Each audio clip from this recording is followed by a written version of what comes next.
Hello students, स्वागत है आप सभी का फंडामेंटल के यूट्यूब प्लेटफॉर्म पे। मैं मयंक पारिक, आपका टीचर, आपका मेंटर, आपका दोस्त। तो स्टूडेंट, आज का लेक्चर डेडिकेटेड है हमारा केमिकल इक्विलिब्रियम पे। मतलब आज हम क्वेश्चन सॉल्व करने वाले हैं केमिकल इक्विलिब्रियम के। तो सभी स्टूडेंट्स जल्दी से एक नोटबुक एक पेन लेके अपने साथ बैठेंगे और हर क्वेश्चन को प्रॉपर टाइम के साथ सॉल्व करेंगे, ठीक है। और इसका अपना आंसर जरूर चेक करना है।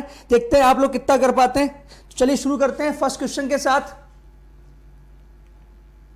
फर्स्ट क्वेश्चन आगे सामने है, a chemical reaction XY set to be equilibrium. जब कभी केमिकल इक्विलिब्रियम का बात किया जाता है, इसका मतलब क्या हुआ? इसका मतलब रिएक्टेंट कन्वर्ट हो रहा है प्रोडक्ट में, और प्रोडक्ट कन्वर्ट हो रहा है रिएक्टेंट पे। अगर आप रिएक्शन को ठीक से देते तो रिएक्शन कैसी रिवर्सिबल है, ठीक है। तो जब भी हम बात करते हैं किसकी, केमिकल इक्विलिब्रियम की बात करते हैं, तो हम बोलते हैं rate forward equals to rate backward, पहली बात।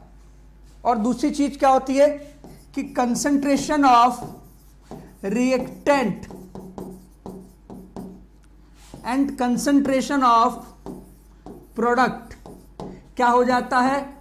कांस्टेंट हो जाता है। बराबर नहीं होता, बराबर नहीं होता, कांस्टेंट होता है, ठीक है। तो आंसर क्या होगा? Rate of transformation of x to y is equal to rate of transformation of y to x in the system, ठीक है। जब भी इक्विलिब्रियम अटेन होता है रिएक्शन में, तो रेट फॉरवर्ड और रेट बैकवर्ड क्या होता है? इक्वल हो जाता है। चलिए अगला सवाल देखिए, आंसर क्या होगा। इंपॉर्टेंट चीज क्या है कि केपी केसी में रिलेशन क्या होता है? केपी इक्वल टू होता है केसी आरटी की पावर डेल्टा एनजी। ये रिलेशन रखना पड़ता है, KP equal to KC RT की पावर डेल्टा एनजी। अगर डेल्टा एनजी आपका ग्रेटर देन 0 है, उस कंडीशन में केपी ज्यादा होगा केसी से। अगर डेल्टा एनजी लेस देन 0 है, उस कंडीशन में केपी कम होगा केसी से। अब इस बेसिस पर देखा जाए तो बेटा 1 से 2, तो इसका मतलब डेल्टा एनजी कितना हो गया? 2 - 1 के हिसाब से 1 आ गया। बी ऑप्शन में देखिए 1, 3 और 2, आप देख सकते हैं टोटल इधर कितने मोल है? 1 और 3 4 मोल, तो 4 से 2 बन रहा है। इसका मतलब क्या होगा? अगर 4 से 2 बनेगा तो मतलब क्या हुआ? एक सेकेंड, 4 से अगर 2 बना रहे हो, इसका मतलब डेल्टा एनजी का वैल्यू क्या हो गया? -2।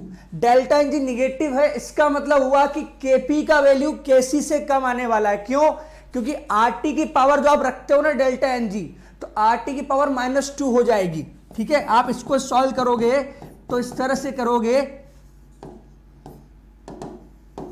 किधर केसी आएगा, आरटी की पावर आएगा -2, इसको डिवाइड कर दोगे तो केसी अपॉन आरटी का होल स्क्वायर, तब जाके आपको केपी मिलेगा। मतलब केसी में कुछ डिवाइड किया तो केपी आ रहा है, तो केपी क्या होगा? नंबर छोटा होगा केसी से।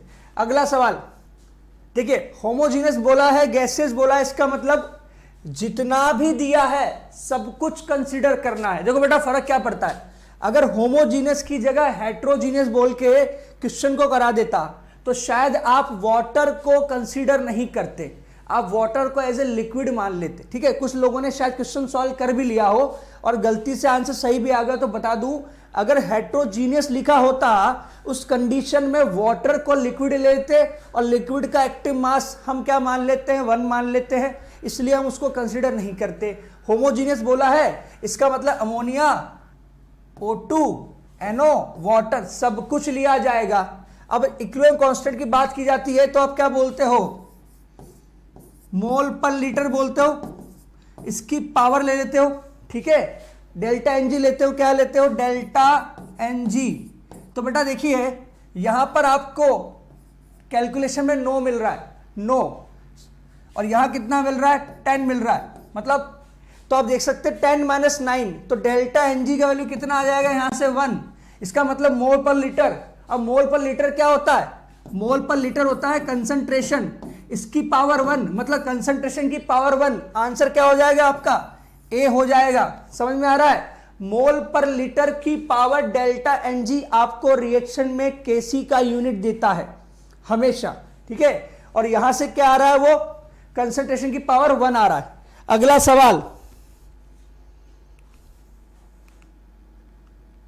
सवाल, equilibrium constant expression for equilibrium इस रिएक्शन के लिए, ठीक है, we are assuming this entire reaction is a homogeneous gas reaction. आपको बताना है कि करेक्ट एक्सप्रेशन क्या बनेगा, किस तरह सॉल्व करेंगे आप, चलिए देख लेते हैं। आंसर बी है, तो जिन लोगों ने आंसर बी दे दिया है उनका आंसर करेक्ट है, बहुत अच्छी बात। जिनसे नहीं हुआ देखिए, N2O 3H2O gas, 2NH3 gas, 2O2 gas.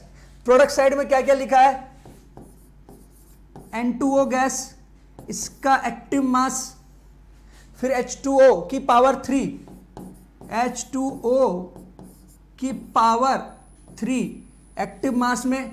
नीचे क्या लिखूंगा, NH3 की पावर 2 की NH3 पे आगे 2 लिखा है, और O2 पे आगे 2 लिखा है, तो NH3 का कंसंट्रेशन की पावर 2 और कंसंट्रेशन ऑफ O2 की पावर 2, और यहां से आपको मिल जाएगा क्या, Kc का वैल्यू।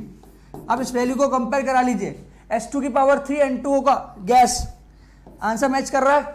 चलिए अगला सवाल, कैलकुलेशन बेस्ड क्वेश्चन करेंगे अब।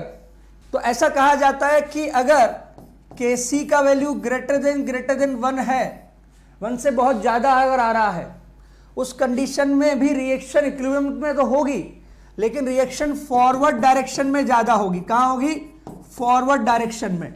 और अगर आपका डायरेक्शन फॉरवर्ड है, इसका मतलब क्या हुआ, इसका मतलब रिएक्शन इस तरह की होनी चाहिए।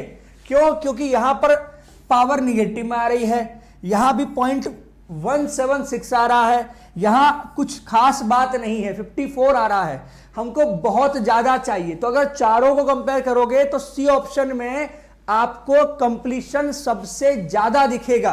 पावर 16 बहुत बड़ा नंबर है, मतलब Kc का वैल्यू बहुत ज्यादा हाई है, और जितना हाई रहेगा Kc का वैल्यू, उतना रिएक्शन फॉरवर्ड डायरेक्शन की तरफ मूव करने लगती है। समझ में आ गया। चलिए अगला सवाल।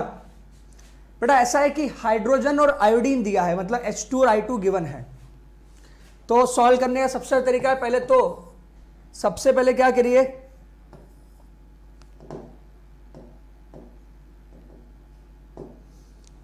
H2 और I2 की कंसंट्रेशन की टर्म में बात करना है। यहां H2 लिखा है, I2 और HI। इनिशियल कंसंट्रेशन की बात करें तो 765 केल्विन, 5 लीटर वॉल्यूम दिया है, 0.4 mole of hydrogen, 0.4 mole of iodine और 2.4 mole of hydrogen iodide. The equilibrium constant पूछा है आपसे, कैसे होगा। देखिए सबसे अच्छी बात क्या है, 5 लीटर वॉल्यूम इक्विलिब्रियम कंडीशन पर, ठीक है, मतलब जो भी डेटा दिया इक्विलिब्रियम कंडीशन पे दिया है। 0.4 मतलब ये भी 0.4 है, ये भी 0.4 है, और 2.4 क्या है आपके पास, HI है। वॉल्यूम कितना है, वॉल्यूम देखिएगा, वॉल्यूम की बात करें 5 लीटर वॉल्यूम है, मतलब यहां भी 5 लीटर से डिवाइड कर दें, यहां भी 5 से डिवाइड करें, और यहां भी 5 से डिवाइड कर देते हैं, ठीक है, बन गया एक्टिव मास कंसंट्रेशन टर्म आ गई। अब वही करना है जो हमेशा करते आए हैं, Kc निकालेंगे। HI का पावर 2 है, कोफिशिएंट 2 है, तो पावर में कितना आएगा 2, तो 2.4 अपॉन 5 का पावर 2 अपॉन में 0.4 मल्टीप्लाई 5, 0.4 मल्टीप्लाई 5, इस तरह से लिखोगे। कंसंट्रेशन की टर्म में लिखा है, हालांकि नंबर को लिखने की जरूरत नहीं है, समझाने के लिए लिखा है।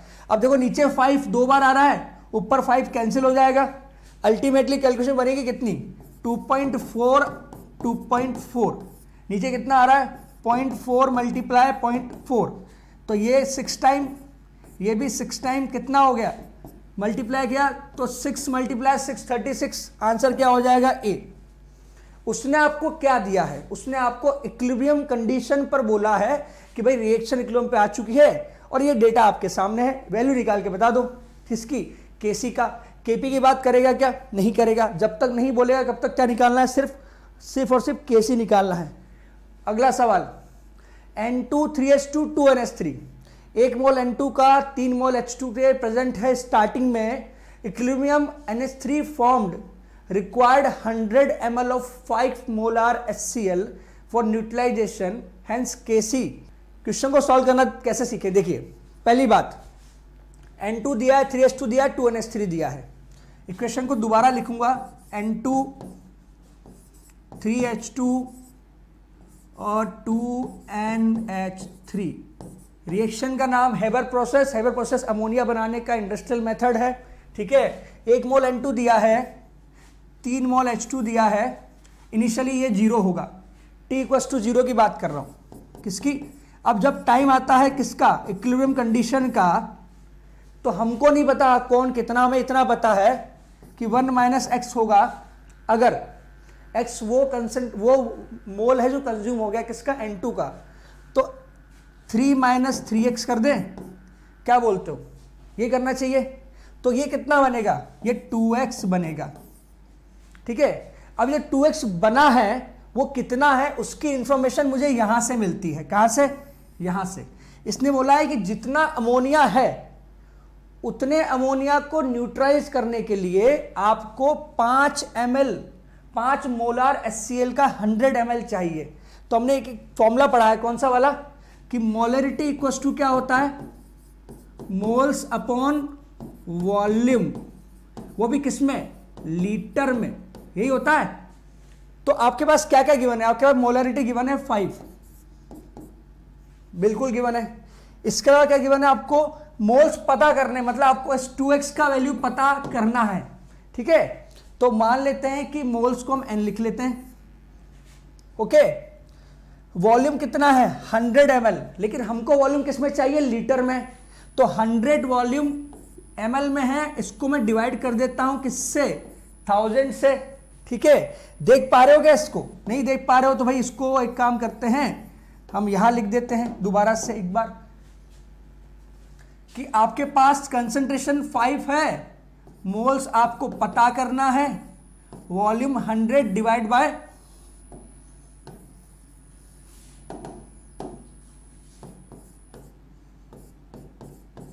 1000, ठीक है। तो एक काम कीजिए, इस बार उसको ले जाए तो मोल्स कितने आ जाएंगे यहां से, आपके पास मोल्स अगर चेक करोगे तो आएंगे 0.5, कितने आएंगे, 0.5 मोल आएंगे। इसका मतलब 2x कितना हो गया आपका, 0.5 हो गया आपका 2x, तो x कितना हो गया 0.25, ठीक है। ध्यान से सुनना, x कितना हो गया 0.25। अब बेटा x गया 1 में से, तो कितना बचेगा, ये बचेगा 0.75। 3 - 3x किया मैंने, x का वैल्यू कितना है 0.25, मल्टीप्लाई 3 करूंगा तो 0.75 बनता है, इसका डिफरेंस आएगा 2.25 का। तो वैल्यू आ गई सबकी, देखो 0.75, 2.25 और यहां आ गया 0.5 किसका, प्रोडक्ट का। तो प्रोडक्ट की पावर 2, मतलब 0.5 का स्क्वायर कर देता हूं, ठीक है। इसके बाद N2 कितना है, अब जो बचा वो है 0.75 मल्टीप्लाई करूंगा 3H2, मतलब H2 की पावर 3 से, कितना है, H2 मुझे मिल रहा है 2.25 की पावर 3। समझ में आया, ये सवाल है टोटल, इस तरह से करना है। तो क्या किया, फिर रिपीट कर देता हूं।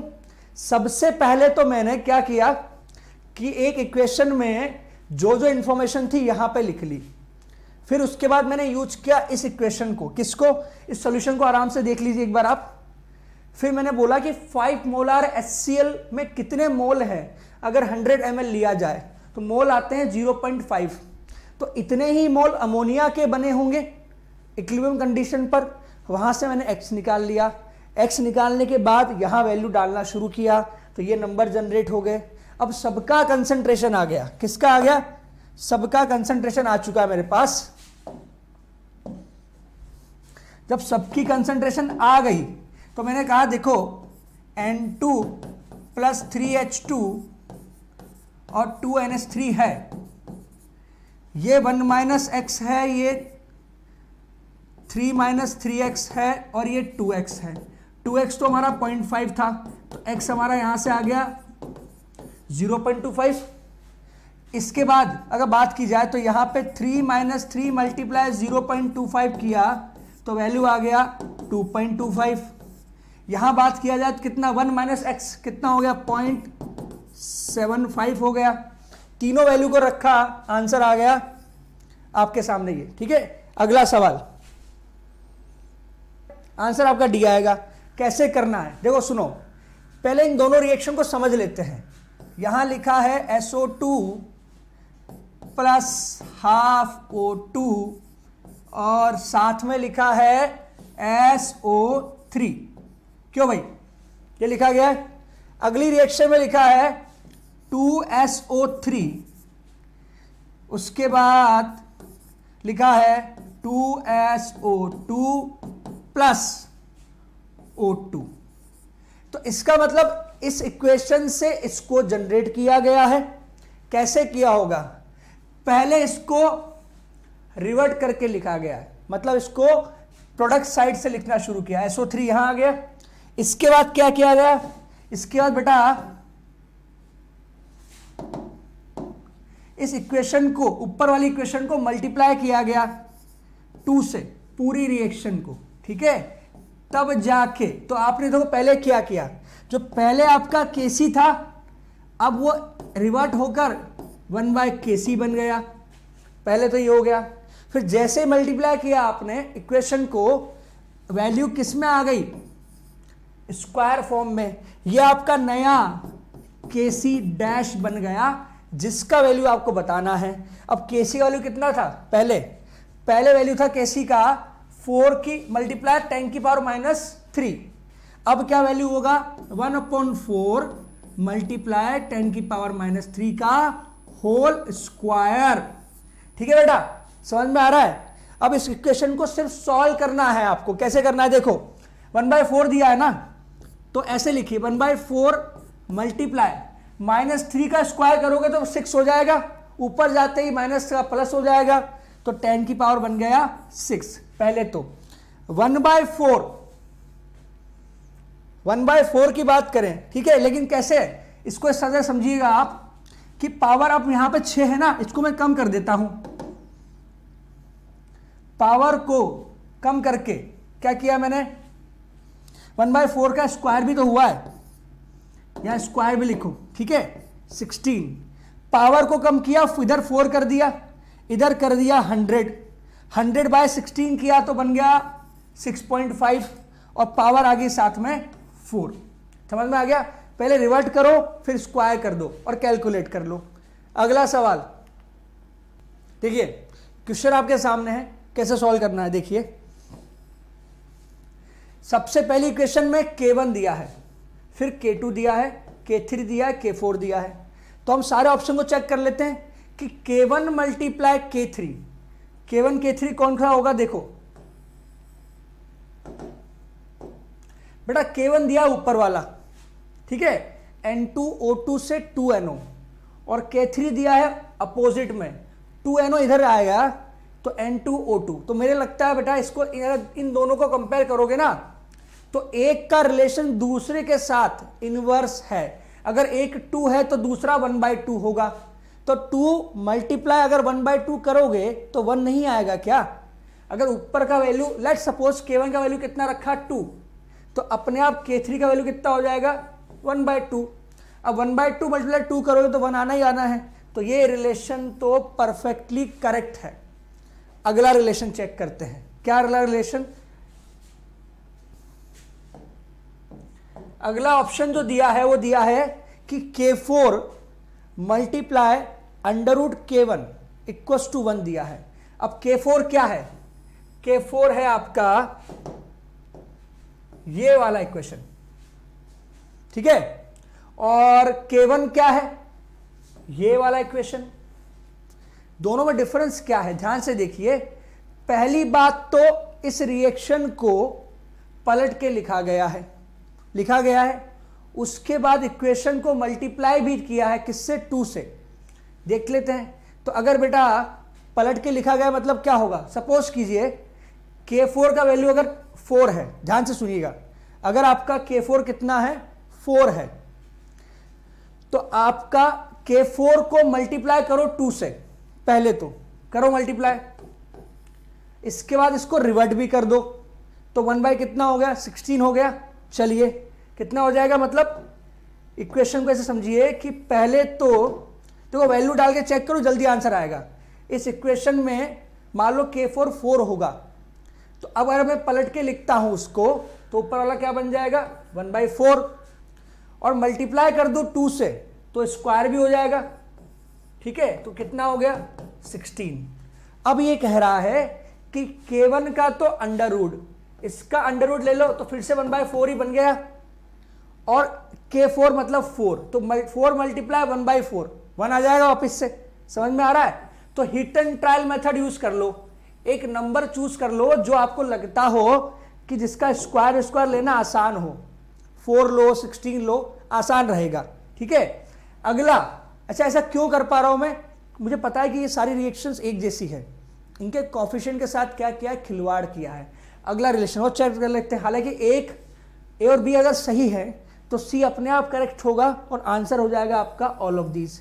अगर आपको चेक करना है बेटा तो आप क्या कीजिए, K2 का वैल्यू 4 रख दो, ठीक है। K2 का वैल्यू अगर 4 है तो K2 K3 में डिफरेंस क्या है, देखो K2 4 है और K3 पलट के लिखा गया है स्क्वायर करके, तो ये कितना हो गया 16 हो गया, वही 1 बाई 16 हो गया। फिर K3 का अंडर रूट लिया, 1 बाई 16 का अंडर रूट लिया तो 1 बाई 4 बन गया, 4 मल्टीप्लाई 1 बाई 4 किया तो फिर से 1 आ गया। समझ में आ गया? अगला सवाल देखिए, स्टार्टिंग सबसे पहले इक्वेशन लिख लो जो आपको गिवन है। क्या क्या गिवन है आपको, आपको N2H2 और NH3 तीन चीजें गिवन है, ठीक है। N2 28 ग्राम है और 6 ग्राम H2 है। अब देखिए N2 का मॉलिक्यूलर वेट कितना होता है, 28 ग्राम ही होता है, ठीक है। इसका मतलब कितने मोल N2 गिवन होगी, 1 मोल, आसान है। 6 ग्राम H2 दिया है, H2 का मॉलिक्यूलर वेट की बात करें तो 2 ग्राम होगा, ग्राम मॉलिक्यूलर वेट कितना होगा 2 ग्राम होगा।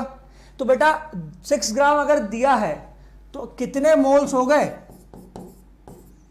मोल्स ऑफ H2 हो जाएंगे आपके 6/2, यहां से वैल्यू आ गई 3, 3 मोल आके क्या हो गया 3 मोल H2 गिवन है आराम से।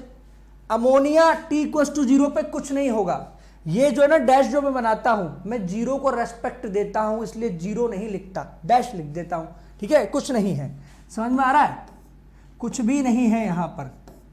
अच्छा अब सुनिए, T= इक्विलिब्रियम कंडीशन, एक टाइम होगा उस पर इसने कहा है 17 ग्राम अमोनिया है। अब NH3 का मॉलिक्यूलर वेट आप बताइए, नाइट्रोजन 14, हाइड्रोजन 1 का 1, 3 का कितना, तो 14 + 3 कितना हो गया 17, तो 17 ग्राम आपका अमोनिया हो गया। बोलो समझ में आया कि नहीं आया? सबका मॉलिक्यूलर वेट यहां पे लिखा हुआ है, इसको यूज करेंगे।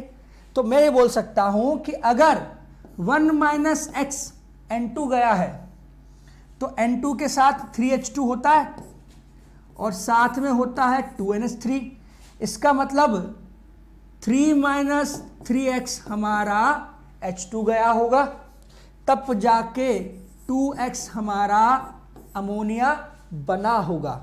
और बेटा 2x का वैल्यू कितना है यहां पर 17 ग्राम अमोनिया, मतलब 1 मोल होता है, इसका मतलब 2x का वैल्यू कितना हो गया यहां से 1 मोल, कितना हो गया 1 मोल। x का वैल्यू कितना आ गया 1/2 मोल हो गया। तो अब मैं यहां से अगर x का वैल्यू डाल दूंगा दोनों जगह तो क्या मिलता है, मुझे मिलता है 1/2 मतलब 0.5, और यहां डाला तो कितना मिलता है 3 × 1/2 मतलब 1.5, तो यहां मिल जाता है 3 - 1.5 हुआ 1.5।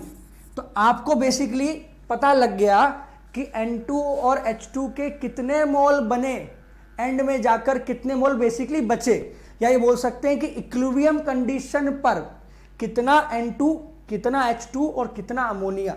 अमोनिया उसने गिवन था, उसके हेल्प से हमने क्या निकाल लिया, इसको निकाल लिया।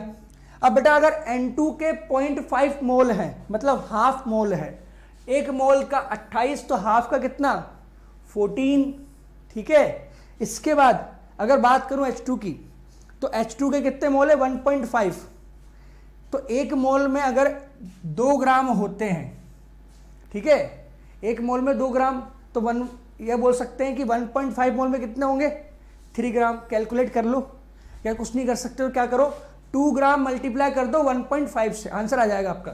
समझ में आ रहा है? तो C इक्वल टू क्या हो गया 14 ग्राम और 3 ग्राम, आंसर आ गया। अगला सवाल, आंसर तो होगा C, ठीक है। PCl5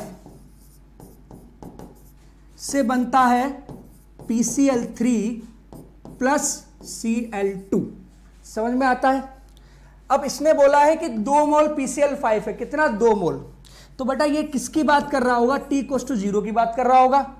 2 मोल यहां है, इसका और इसका अभी कुछ नहीं हुआ 0 पर, लेकिन जैसे ही T इक्विलिब्रियम कंडीशन अटेन कर लोगे बेटा, तो 2 माइनस, अब देखो हमेशा हम पहले क्या करते थे, हम लिखते थे अल्फा। अल्फा मतलब होता है हमारे लिए डिसोसिएशन कांस्टेंट। किसकी बात कर रहा हूं, तो पहले मैं लिखता था x, ठीक है, कि भाई फलाना अगर मोल है तो उसमें से x चले गए।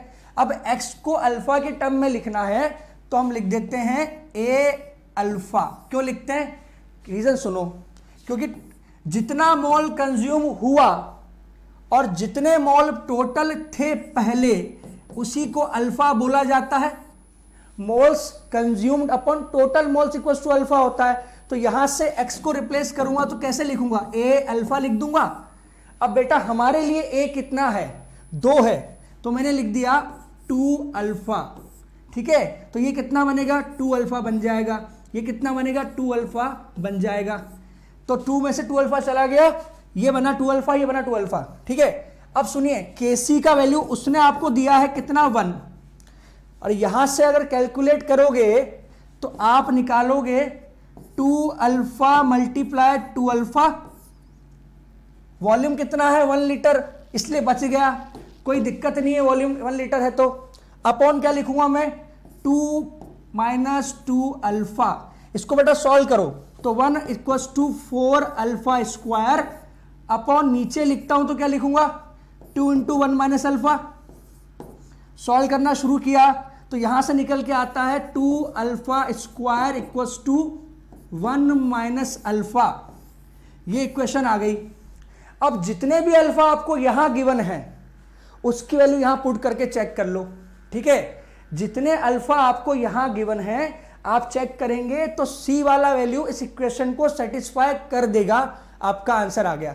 मतलब आपको सॉल्व करने की जरूरत नहीं है, सिंपली क्या करना था आपको, आपने इसका इक्वेशन जनरेट किया 2 अल्फा अपॉन 2 माइनस 2 अल्फा, तो इक्वेशन बन गया यहां से आपका 2 alpha square equals to 1 minus alpha. इस इक्वेशन में अल्फा का वैल्यू डाला तो ये बन के आ गया, ठीक है। अगला सवाल,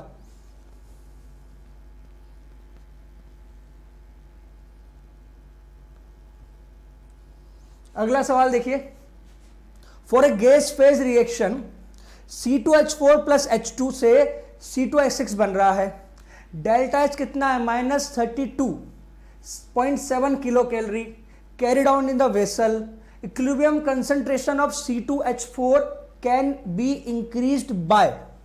इथीन के साथ H2 रिएक्शन में डेल्टा H आपका निगेटिव, और डेल्टा H निगेटिव मतलब रिएक्शन कैसी, एक्सोथर्मिक, और एक्सोथर्मिक रिएक्शन में एनर्जी रिलीज होती है। तो ऐसी रिएक्शन को एनर्जी देने की कोई जरूरत नहीं है, कोई टेम्परेचर देने की जरूरत नहीं होती। अब आप चाहते हो कि रिएक्शन चली जाए बैकवर्ड डायरेक्शन में, कब, आप ऐसा चेंज रिएक्शन में ले आओ जिस चेंज का रिएक्शन अपोज करे, और अपोज करेगी तो बैकवर्ड डायरेक्शन में चली जाएगी, ठीक है। इसका तरीका क्या है कि आप अगर चाहते हैं रिएक्शन में C2H4 का कंसंट्रेशन बढ़ने लगे तो आपको क्या करना होगा, टेम्परेचर को बढ़ा दो।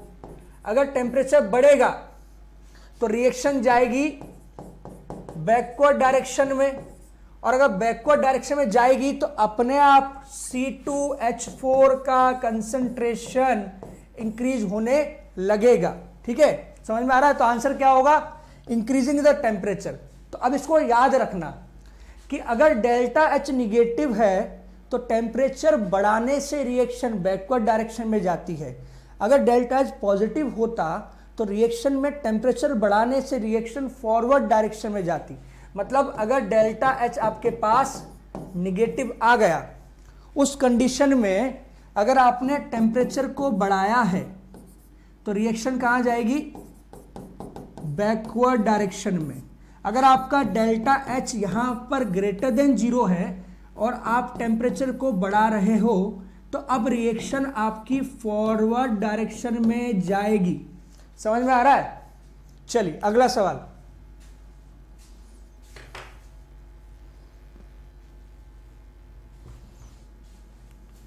In a vessel containing SO3, SO2, O2, the equilibrium, some helium gases introduced so the total pressure increases और temperature and volume is remain constant। समझिए बात को, SO2 और O2 डिसोसिएशन की बात कर रहा है ये। तो देखो ऐसा है कि SO3, SO2 प्लस O2 अगर आप ले लेते हैं, ठीक है बेटा, आपको बोला गया है कि भाई हीलियम इंट्रोड्यूस कर दिया, तो ऐसा कहा जाता है कि अगर इनर्ट गैस अगर आपने इंट्रोड्यूस किया है, ठीक है, तो इसका रिएक्शन तो नहीं होता। मतलब इस रिएक्शन में इनर्ट गैस का कोई पार्टिसिपेशन नहीं होगा। फिर क्या होगा? होगा क्या? देखो, इनर्ट गैस अगर आपने इंट्रोड्यूस किया है, ध्यान से सुनिएगा, तो वो रिएक्शन को क्या करता है? इफेक्ट नहीं करता अकॉर्डिंग टू मैकेनिज्म, मतलब कोई रिएक्शन नहीं करने वाला। और उसने ये भी बोल दिया कि वॉल्यूम और टेम्परेचर भी कांस्टेंट है। तो जब वॉल्यूम नहीं छेड़ा जाएगा तो क्या नहीं बढ़ेगा? सुनो ध्यान से, देखो मोल्स तो फिक्स रहेंगे जो है, ठीक है, और मोल्स अपॉन वॉल्यूम से आपको क्या मिलता है? कंसंट्रेशन मिल जाती है। अब जब कंसंट्रेशन कांस्टेंट है तो इसका मतलब आपके एक्सप्रेशन में, किसके? केसी और केपी के एक्सप्रेशन में आप क्या चेंज ला सकते हैं? नहीं आ पाएगा चेंज। टेम्परेचर आपका कांस्टेंट है, वो भी चेंज नहीं हो रहा, तो रिएक्शन पे कोई फर्क नहीं पड़ने वाला। तो इसको हम ऐसे याद रख लेते हैं कि अगर इनर्ट गैस डाला गया है लेकिन वॉल्यूम टेम्परेचर कांस्टेंट है, और टेम्परेचर की बात भी नहीं करता हूं मैं, वॉल्यूम की बात करूंगा कि वॉल्यूम अगर कांस्टेंट है तो उस कंडीशन में कभी भी आपको कोई भी चेंज आपकी रिएक्शन में ऑब्जर्व नहीं होगा।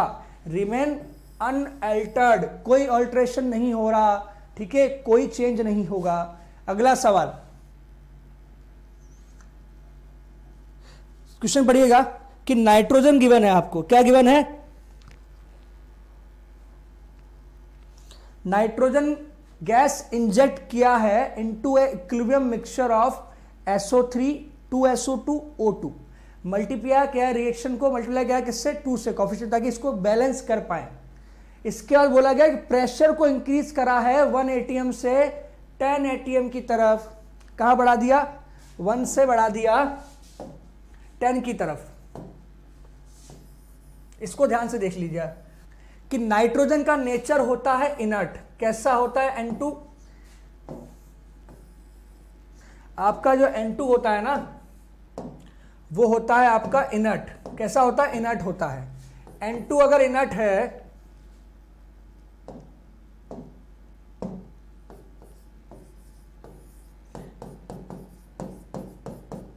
उस कंडीशन में आप कितना भी रिएक्शन में गैस डालते जाओ, रिएक्शन तो नहीं करेगा, पहली बात, ठीक है, रिएक्शन तो नहीं करेगा, पहली बात।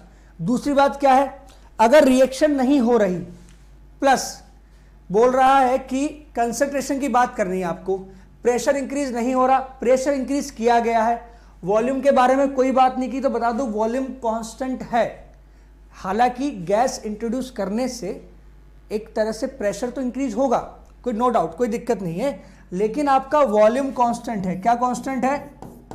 वॉल्यूम आपका कांस्टेंट है। तो अगर वॉल्यूम कांस्टेंट है और गैस आपकी कैसी है? इनर्ट गैस है तो उस कंडीशन में आप क्या कर सकते हैं, उस कंडीशन में डेफिनेटली आप बोल सकते हैं कि रिएक्शन पर कोई फर्क नहीं पड़ने वाला, तो concentration of reacting gases are unchanged. Answer क्या होगा कि कंसंट्रेशन पर कोई फर्क नहीं पड़ेगा। ठीक है बेटा, तो मिलते हैं नेक्स्ट क्लास में, तब तक के लिए ओके बाय बाय।